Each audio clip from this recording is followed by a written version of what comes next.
एक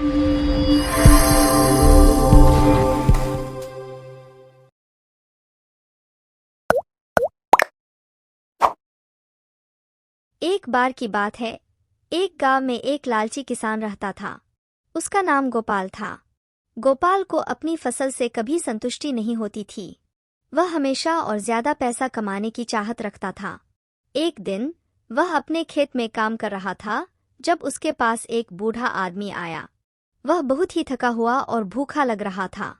उसने गोपाल से कहा, भाई, मुझे थोड़ा पानी और रोटी दे दो, मुझे बहुत भूख लगी है। गोपाल ने उसे तिरछी नजरों से देखा और कहा, तुम कौन हो और तुम मुझसे क्यों मांग रहे हो? मुझे अपनी मेहनत का फल देना है, न कि तुम जैसे भिखारियों को। बूढ़ा आदमी ने कहा, मुझे माफ कर दो, मैं एक फकीर हूँ। मुझे कुछ नहीं चाहिए, बस थोड़ा सा भोजन। मैं तुम्हें बदले में कुछ देना चाहता हूँ। गोपाल ने सोचा कि शायद उसके पास कुछ कीमती चीज होगी जो वह मुझे दे सकता है। उसने बूढ़े को अपने घर ले जाया और उसे थोड़ा पानी और रोटी दिया।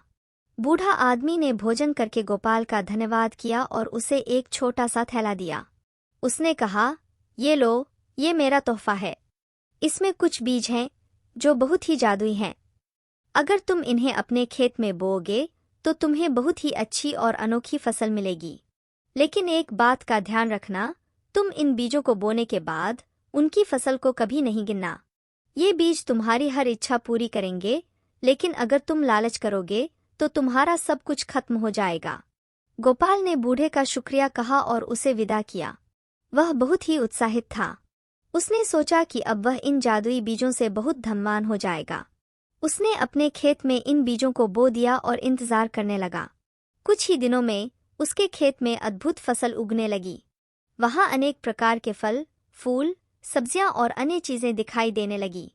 गोपाल को देखकर गांव के लोग हैरान हो गए। वे उससे पूछने लगे कि उसने ऐसी फसल कैसे उगाई।